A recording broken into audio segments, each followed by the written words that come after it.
Při úrazu máme většinou tendenci si říkat, zaplať pánbu, že to není zlomené, ale jen podvrtnuté. Jenže pozor, zvírono může být pořádně velká patálie. A navíc, na rozdíl od zlomeniny, v tomto případě vůbec nemusí být přínosným rozhodnutím znehybnění. Stejně jako se to přihodilo pacientce v našem dnešním příběhu. Byla jsem hrát fotbal s dětma a v bráně jsem si přisedla loket zadkem. Dali mi to do sádry a řekli, že to bude nejméně 3 týdny v sádře. Vlastně to bylo na začátku prázdnin v létě, kdy to teda pro mě bylo, protože mám taky 2 děti, docela jako nepříjemný. Navíc po 3 nedělích, kdy lékaři sádru sundali, žádná změna k lepšímu nenastala. Uvažovalo se tedy o dalším znehybnění na další 3 týdny. To už ale paní Moravanská odmítla a začala hledat pomoc jinde. Přišla za mnou s tím problémem, že měla úraz, měla kontuzi neboli podvrtnutí, zvrtnutí loketního kloubu. Po 3 týdnech, když sádru sundali, tak víceméně s tou rukou téměř, nebo s tím loktem téměř nehýbala. Bylo to ve stádiu, že jsem měla ruku takhle a vůbec jsem ji nemohla ani skrčit, ani natáhnout. Měla jsem ji prostě takhle. Takže jsem vlastně cokoliv mohla držet, ale nemohla jsem vůbec ji zvednout nahoru ani dolů, skrčit vůbec. Takže jsme začínali s tím, že vlastně, abych vůbec mohla nějaký pohyb udělat. V podstatě jsme se domluvili, že už to do té sádry dávat nebudem, protože já mám zkušenost, že čím déle ten kloub je znehybněn v sádře, zvlášť v případě toho, že to není zlomené, tak tím je potom daleko horší rozcvičování a prakticky ten kloub není funkční. Pacientka tedy začala chodit k vám do ordinace na sezení. Jakou léčbu jste nasadila? Když přišla poprvé, udělali jsme kompletní testaci a zjistili jsme, že nejen, že je postiženo vazivo, lymfatická tkáň a cévní tkáň, ale celkově ten organismus měl slabou dráhu jater a žlučníku. Ta testace vychází v podstatě z EAV neboli z elektroakupunktury podle Fola, kdy na základě změny kožního odporu na jednotlivých bodech, určitých koncových bodech akupunkturních drah, já mohu zjistit určité energetické propady na orgánových soustavách. Pak nastupuje ta složka terapeutická na přístroji BICOM, kdy tento přístroj je schopen vytvořit frekvence zhruba od 0 do 150 kHz. A je tam více než 1000 programů na dorovnání, energetické dorovnání různých těch orgánových soustav. Takže dostala programy na zlepšení energetiky jater, zlepšení energetiky dráhy žlučníku a pak jsme se zaměřili na tu danou oblast toho pravého lokte.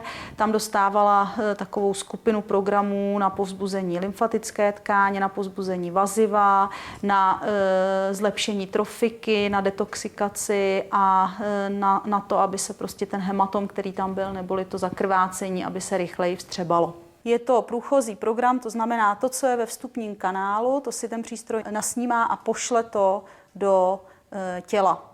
Ty programy, které proběhly při tom daném sezení, zároveň jsme nahráli do čipu, který jsme dali v oblasti toho lokte. A sebou domů na to mezidobí, než jsme se znova viděli, dostala homeopatika plus lokální léčbu homeopatickou mastí a samozřejmě k tomu musela ten loket rozcvičovat opatrně do bolesti. A jak postupovalo to uzdravování v jednotlivých sezeních? Již po druhém sezení bylo vidět výrazné zlepšení, kdy prakticky ta ruka byla celkem dobře rozhýbaná. No a když jsem přišla vlastně za panem doktorem příště, tak říkal, jak je to skvělý. To už jsem ale měla za sebou teda nějakou tu léčbu tady na tom přístroji. Druhý den už se mi zdálo, že i si snad dosáhnu na hlavu, že se konečně učešu. Už ten pohyb mi dovoloval víc, jako tu ruku skrčit a i natáhnout. Sice tam ještě furt v tomhle místě právě píchalo, proto jsem tam měla vlastně vždycky ten léčivý plíšek. A teď je to teda ve stádiu, že ještě to úplně už to teda takhle jako už skrčím, ale ještě ji pořád úplně do roviny nenatáhnu. To mi to tam ještě furt trochu píchá. Teď po tom zatím posledním 4. sezení prakticky vázne jenom lehce stav My říkáme extenze neboli natažení, což je toto. Ale myslím si, že bude stačit jedno sezení a že se to srovná úplně. Dneska bych třeba teďka tady seděla furt takhle, bych řekla, kdybych to měla další 3 neděle v sádře. Kromě léčby samotného podvrtnutí ale přístroj vyhodnotil příčiny toho, proč se pacientce podobné úrazy v životě často dějí. Měla už například potíže s oběma koleny. Ukázalo se, že problém spočívá ve slabé energetice jater a žlučníku, kterou ovšem lze pomocí Bikomu doladit.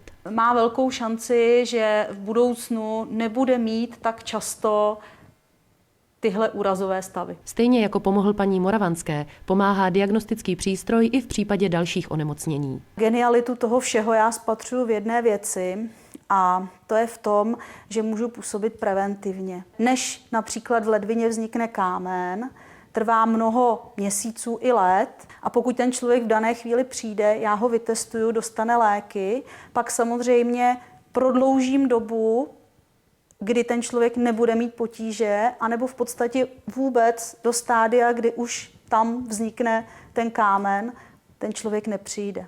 Úplně na konci, až proběhne tahle terapie, tak pak ještě testujeme různé bylinné preparáty, ať už ve formě čajů, nebo tinktur, nebo homeopatika, nebo Bachovy květové esence, gemoterapii například, fyziologickou regulační medicínu a mohou se na tom testovat i klasické léky. Kromě toho, co dělá pacientovi dobře, lze testovat i to, co mu zdraví komplikuje.